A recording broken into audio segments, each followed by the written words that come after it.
Well, I guess I'll go ahead and start because it is technically time to start.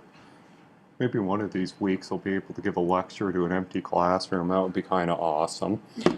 Yeah, and I don't care whether people come or not, but anyway. So, as I'm sure you know, homework 2 is due tonight. If you can't get it done, it's fine. There's a week grace period as usual. As I said on Wednesday, if you're having trouble with R, there's a discussion section this afternoon. If you can't make it, feel free to shoot me an email, set up a time to come to my office or talk on Skype or whatever. Really do not want to shorten anyone's life expectancy because your head's ready to explode as a result of R problems. It's fine to ask for help. And I'll probably post homework 3 sometime over the weekend. Well, in any event, today we're going to do more hypothesis testing in a slightly different paradigm. Hypothesis testing for proportions rather than continuous means. And thus far we've done means where we'd want to test hypothesis as a mean of a population equal to a certain value, or do two populations have equal means.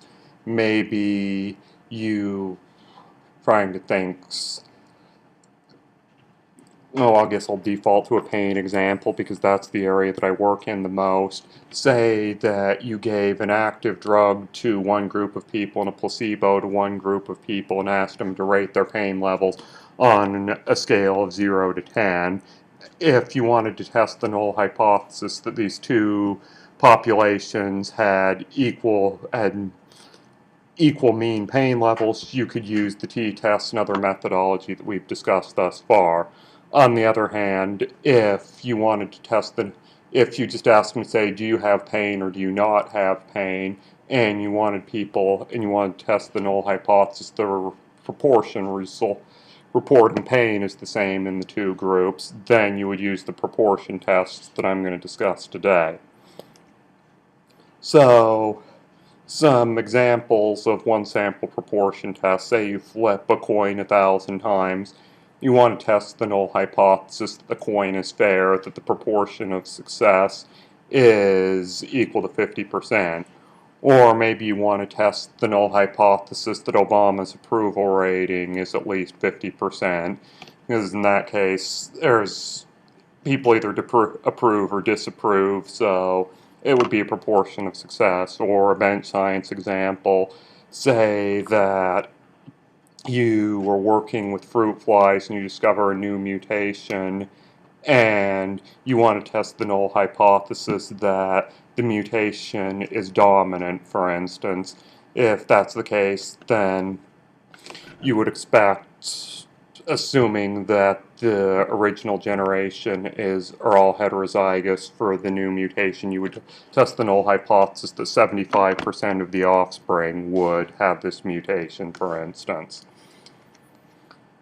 Oh, a sample proportion is defined in kind of the obvious way that if you observe an event n times and count the number of successes, you take the number of successes and divide by the number of events. And the definition of success in this case is completely arbitrary. You could say a success is when your coin lands heads, or when somebody approves of Obama, or when a fly in the next generation has the phenotypic trait that you're interested in. Doesn't really matter. By convention, we call it a success for historical reasons. And fundamentally, the way you calculate confidence intervals and perform hypothesis tests about proportions is that if you do a little bit of math, you can show that if you look at a sufficient number of trials where the outcome is dichotomous, either success or failure, then the proportion of successes should have a normal distribution with mean p and standard deviation square root of p times 1 minus p over n, where P is the unknown population parameter of the probability of a success. So, for example, if you're flipping a coin a large number of times and the coin is fair, then the probability of success, say the probability of heads, would be 0.5. That implies that if you flip a large number of coins, the proportion of successes will be normally distributed with mean 0.5 and standard deviation 0.5 times 1 minus 0.5 divided by the square root of the number of coin tosses that you perform. So, the rule of thumb about when it's safe to use this normal approximation, they say that n should be large and p shouldn't be too small. The general rule of thumb is that if the number of successes or the number of trials times the proportion of successes is greater than 10, and also number of trials times 1 minus the proportion of successes is both greater than 10. And population should be 10 times as large as the sample size. I may have made this slide too late at night. That doesn't even make sense to me now. I think what I'm trying to say is that the sample should be at least 10 times as large as the proportion of success. I'll have to edit that when I go home tonight. This rule is probably a bit conservative. Even if n times p or n times 1 minus p is less than 10, you'll usually get away with this the vast majority of the time. But if those conditions are satisfied, then you're almost certainly safe. And I'll briefly discuss a couple alternative approaches you can use if those conditions aren't satisfied. So, if you want to calculate confidence intervals for the proportion, you can use the same trick that we did with the t-test, that if you do the math, which I won't bore you with again, you can show that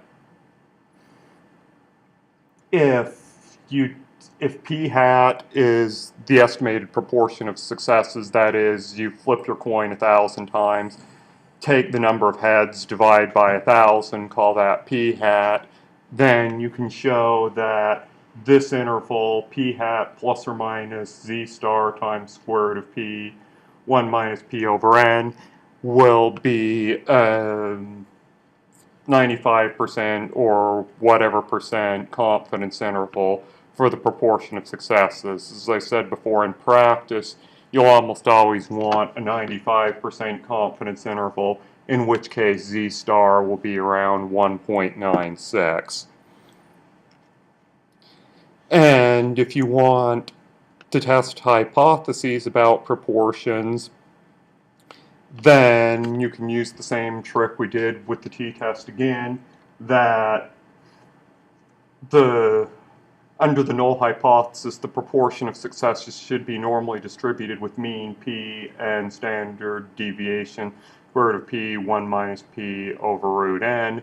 Well, that implies that if you take p hat minus p0, the hypothesized value for p, divided by square root of p0 times 1 minus p0 over n, that should be normal 0, 1, assuming the null hypothesis is true.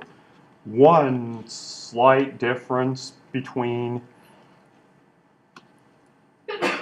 compared to the t-test is, note in the denominator that we take p0 times 1 minus p0 as opposed to p hat times 1 minus p hat.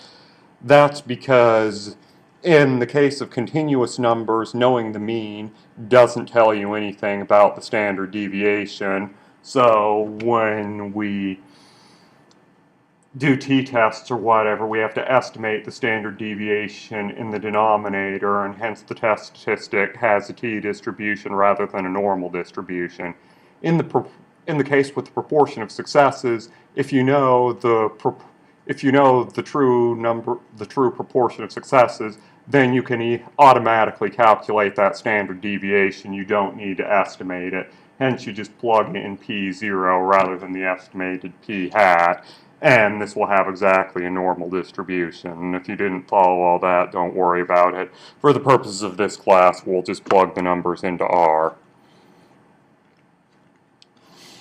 So, an example that's, I guess, somewhat bench sciencey because it involves genetics, and it's also just a famous example in the history of science.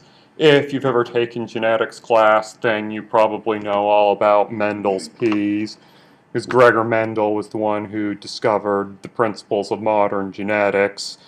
As most of you probably know, he discovered this idea that some traits are recessive and some are dominant, and I won't go into the details of basic genetics here, but the basic idea is that if you have a parent generation, all of which have exactly one recessive allele for wrinkled peas, then you would expect in this parent generation every single one of the pea plants should have smooth peas, and among their offspring you would expect 75% to have smooth peas and 25% to have wrinkled peas.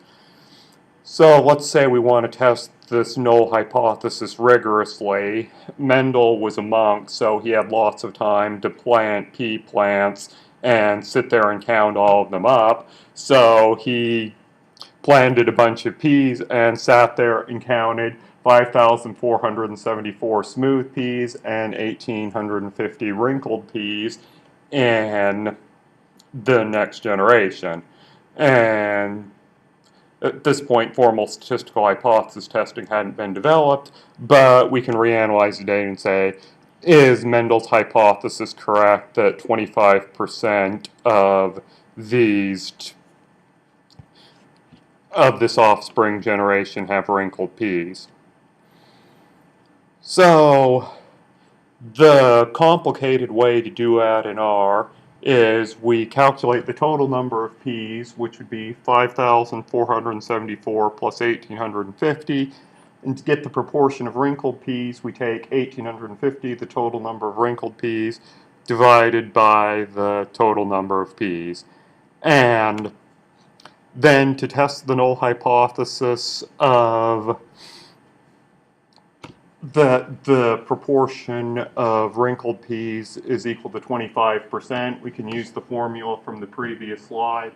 Take the observed proportion of wrinkled peas minus 0.25, then divide it by the estimated standard deviation, i.e. 0.25 times 1 minus 0.25 divided by the total number of peas. Subtract that from 1, multiply it by 2 for a two-sided test. We get a p-value of about 0.61, so we would fail to reject the null hypothesis that the true proportion of successes is 0.25, and we can calculate a 95% confidence interval using the formula from a few slides back, basically p hat minus 1.56 times the square root of p hat times 1 minus p hat over n. Likewise, for the upper bound, we get a confidence interval, a 95% confidence interval that goes from about 0.24 to 0.26. In other words, very strong evidence that the proportion of wrinkled peas is very close to 0.25. That was just for illustration purposes. In real life, when you do this test, you'll probably want to do the prop.test command in R. Prop.test takes 3 parameters, at least if you're doing a one-sample proportion test. Take the count of successes, 1,850, divided by the total number of trials, total number of pea plants, and then you say your hypothesized proportion of success, in this case 0.25. See, we get approximately the same p-value and 95% confidence interval that we did on the previous slide. In fact, well, so now that I'm on this slide, prop.test, if you say, in general, if you say x comma n, if you have x successes and n trials, your hypothesized probability proportion of success p0, it will do that test. And you can also say, if you want to do a one-sided test, you can say alternative equals less or alternative equals greater. And if you want a confidence interval other than 95%, you can use this comp.level parameter. And yeah, it's a fun little aside that I forgot to mention on the previous slide. If you go back and look at all of Mendel's data, every single time the proportion of recessive traits was basically exactly 25%. The point that some people have done a meta-analysis of his data and found that the probability that of him getting exactly 25% in every single experiment he tried were essentially zero. So it looks like most likely that Mendel fudged his data a little to try to prove his point. It's kind of unfortunate that, like, one of the most famous in his papers in history had some data that was probably fabricated, but, you know, I guess he was right, so it's all good at the end of the day. Don't fabricate your own data, though, just because Gregor Mendel did it. But one thing worth noting in passing, if you go back and compare the numbers that I got using prop.test, both the p-value and the confidence interval, to what I got using the normal approximation, you'll notice they are very slightly different. They're virtually identical, but if you go out a couple decimal places, you see some differences. Whereas if you compare t.test to what we got when we punched the numbers in manually, they were completely identical. The reason that you see these slight differences is prop.test in R actually doesn't use the normal approximation that I just described. It uses a chi-square statistic, which I will describe next Monday.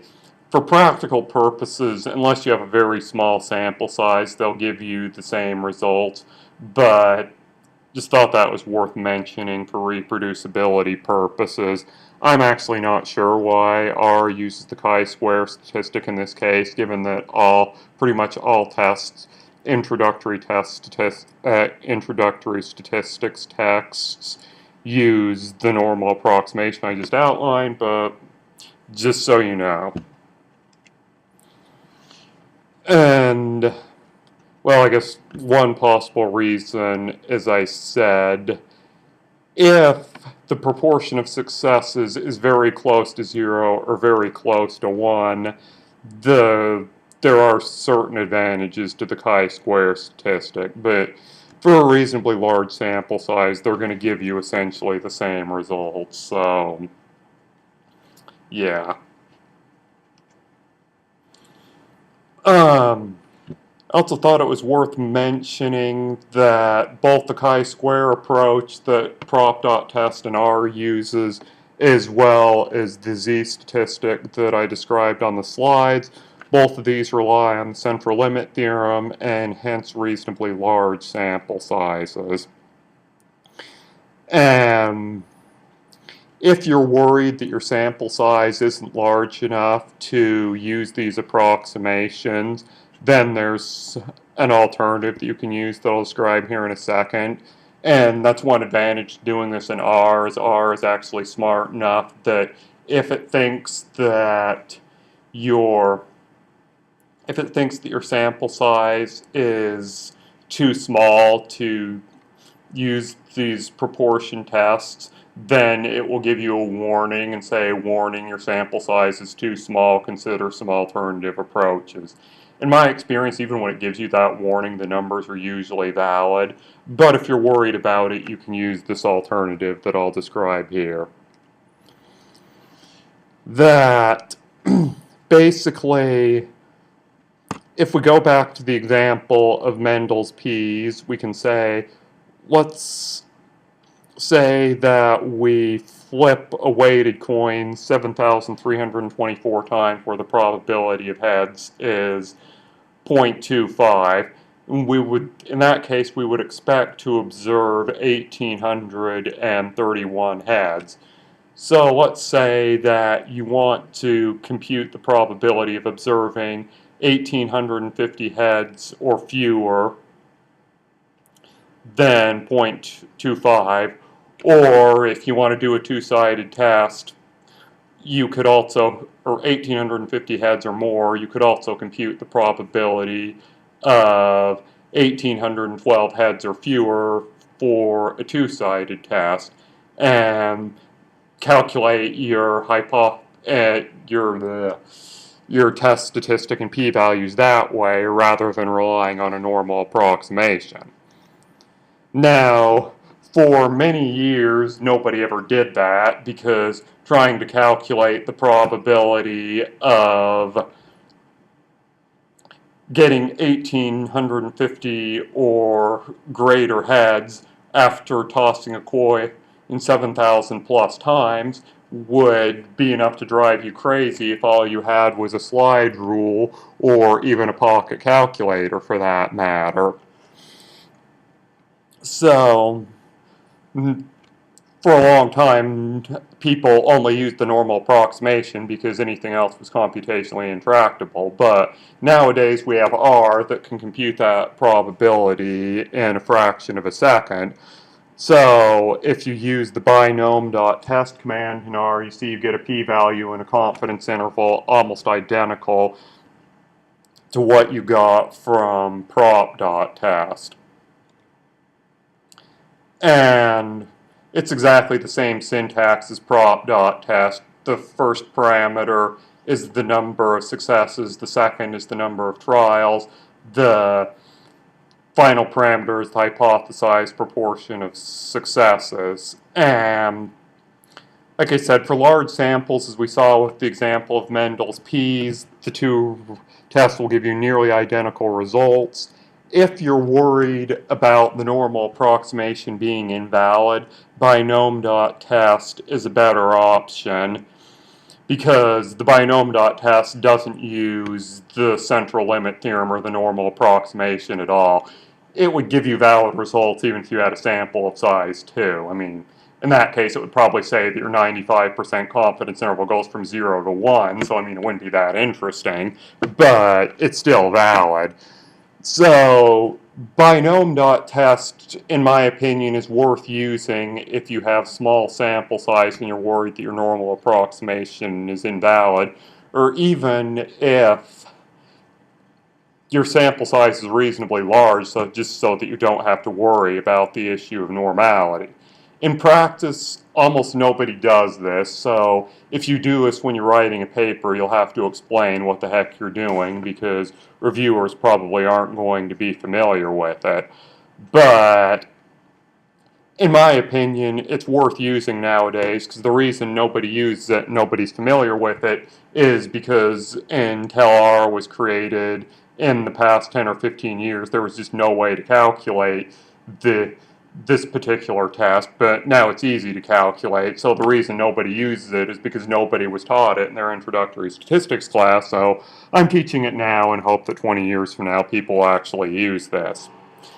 The one drawback to this is that compared to the normal approximation, the binom.test confidence intervals will be maybe slightly conservative, but from my point of view, if you have a reasonably large sample, then it's going to make virtually no difference. And if your sample is small, well, it's better to be conservative than it is to be wrong. So, personally, I like this exact proportion test and wish it got used more. So, you're encouraged to use this in your future life if the need ever presents itself. So now we'll consider a slightly different problem that, say you want to compare two proportions, that is the proportion in one population equal to the proportion in another population. This is like the two-sample t-test that, say for instance, if a one-sample proportion test would be you want to test the the null hypothesis that Obama's approval rating is greater than 50%, a two-sample proportion test would be something like, you want to test the null hypothesis that Barack Obama's favorability rating is equal to Mitt Romney's favorability rating or some other politician's favorability rating versus the alternative that Obama is more popular, something like that. It's the analog to the two-sample t-test. Thus far we've considered just the one sample, the analog to the one-sample t-test. So how would you compare two proportions like that? So, some examples of two-sample proportions. If you remember the Salk vaccine trial, let's say that we want to test the null hypothesis, the proportion of children who contract polio after being vaccinated is the same as the proportion of children who get polio after getting a placebo, versus the alternative, the less children who are vaccinated contract polio. Or say you want to look at smoking and lung cancer and want to test the null hypothesis, the proportion of smokers who develop lung cancer is equal to the proportion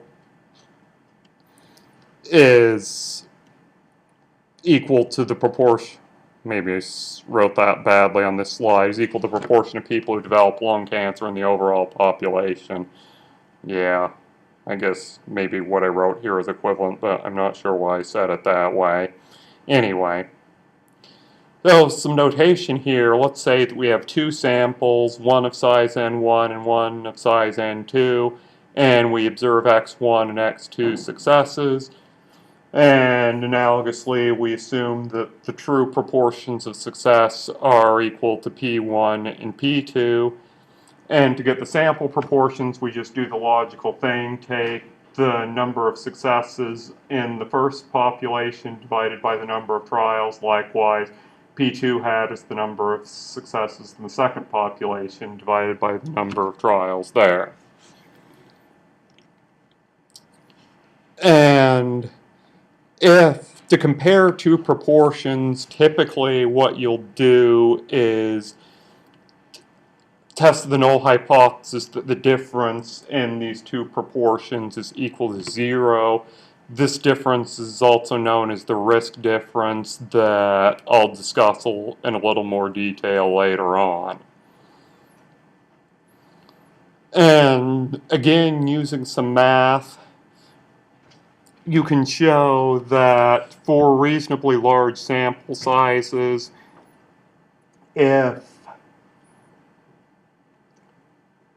the difference in these two proportions should be normally distributed with mean P1 minus P2 and standard deviation P1 times 1 minus P1 over N1 plus P2 times 1 minus P2 over N2, and then take the square root of all that.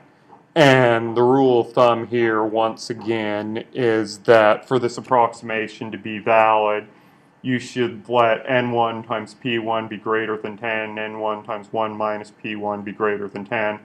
Likewise for P2. As I said, that's probably a bit conservative, but if those conditions are satisfied, then using the normal approximation is almost certainly fine. And if you want to calculate confidence intervals for the difference in two proportions, you can do an analogous thing that if d hat is the estimated risk difference, the estimated difference in the two probabilities, you can take d hat plus or minus 1.96 or whatever quantile you want to use times square root of p hat times 1 minus p hat over n1 plus P2 hat times 1 minus P2 hat over N2, take the square root of everything. Once again, R will do all this for us. Don't worry too much about these formulas, but I'm putting them there in case you ever need them. And to do hypothesis testing, then you use a slightly different formula here. You want to test the null hypothesis that d equals 0 against the alternative that d is non-zero. The test statistic that you use is p1 hat minus p2 hat over square root of 1 over n1 plus 1 over n2 times p hat times 1 minus p hat. And the reason for this formula is, first of all, the numerator would technically be d hat minus 0 because d is equal to 0 under the null hypothesis. So it ends up being just p1 hat minus p2 hat minus 0. Whereas the denominator, basically, under the null hypothesis that the two proportions are equal, then if you take the total number of successes across both populations divided by the total number of trials across both populations, that should be equal to the proportion of successes in either population individually. And remember, when you do hypothesis testing, you always compute the test statistic under the assumption that the null hypothesis is true, though hence in the denominator, rather than using the formula on the previous slide, you use this pooled estimate of the proportion. If you didn't follow that, like I said, don't worry about it too much. You can just plug the numbers into R without worrying about all the details. So let's say that we're doing a clinical trial for a new pain medication. Let's say that there's 200 people in our treatment group, and it looks like Keynote decided to chop off part of my table. It's supposed to be total patients and patients with pain relief. So there were 125 patients in our treatment group, 75 of whom had pain relief. Then there were 122 patients in the placebo group, 52 had pain relief. We want to test the null hypothesis of no difference in pain relief between the two groups versus the alternative that the drug is more effective than the placebo. Well, the complicated way to do this in R, if you actually work through the formula and calculate P1 dot hat, P2 dot hat, and the pooled estimate of proportion P dot hat, the total number of successes in both trials divided by the total number in both trials.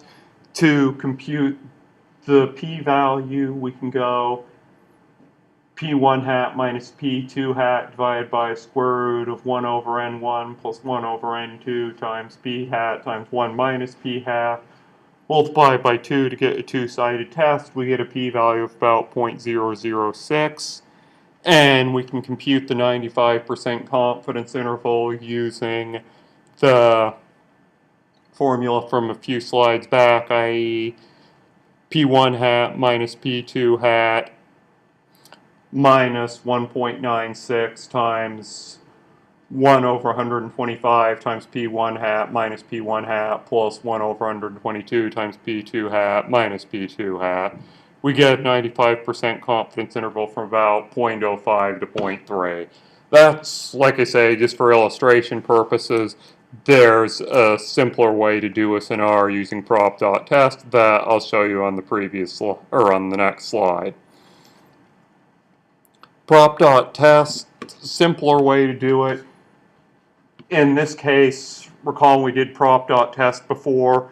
The first two parameters were just numbers. The first number was the count of successes. The second number was the total number of trials. Here we give vectors, i.e. the number of successes in the first group, 75, the number of successes in the second group, 52, and the second vector is the total number of trials, 125 trials in the treatment group, 122 trials in the placebo group. So we end up with the confidence interval from 0.04 to 0.3 with a p-value of 0.009. Once again, note that this is slightly different than what we got on the previous slide. The previous slide we got a p-value of 0.006 and a confidence interval from 0.05 to 0.3.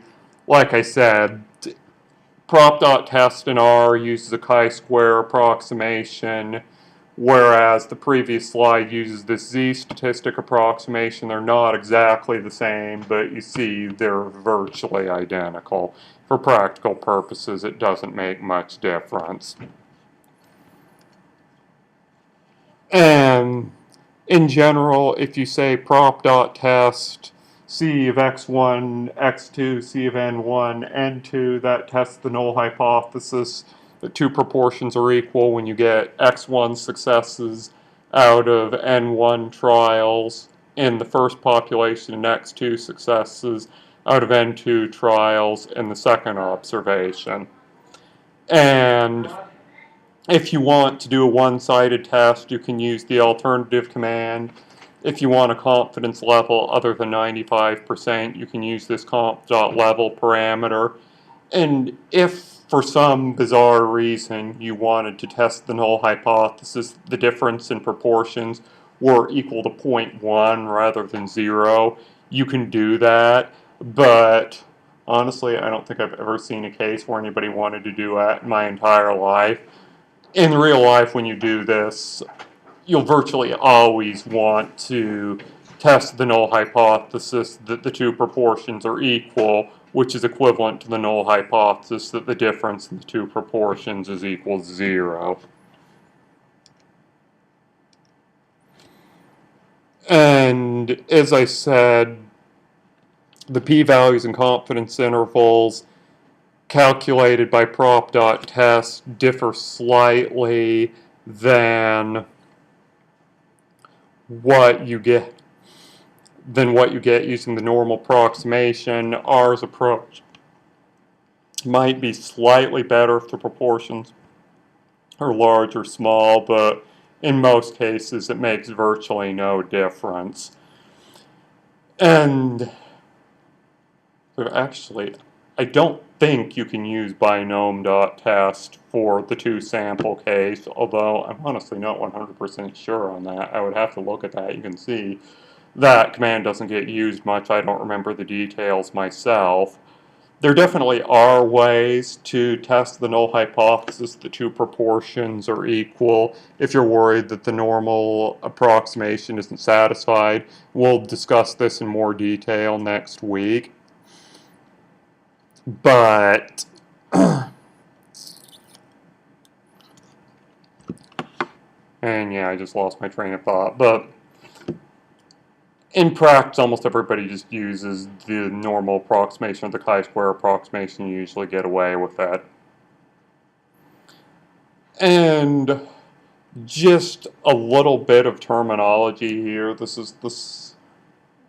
I'm almost hesitant to bring it up because this is the thing that gets me beat up on course evaluations when they say, Eric, this class is supposed to be for bench scientists, not public health people. I know, there were like 10 minutes left in this lecture and I was looking for filler material, to be honest. Plus, this material does get used in papers, so I figure it's worth at least knowing what people talk about, but it's not something that I'm ever going to expect you to do anything with. This is just for your own information.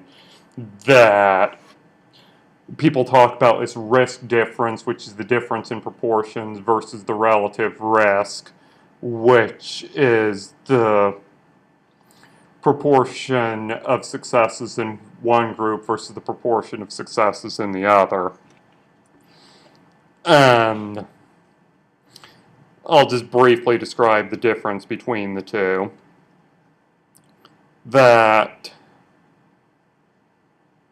in this case, the risk difference between the placebo group and the control group was 0.74, which the patients in the treatment group had a 17.4% chance of experiencing pain relief, or the relative risk, gosh, now that I think about this may technically be the odds ratio rather than the relative risk, but whatever.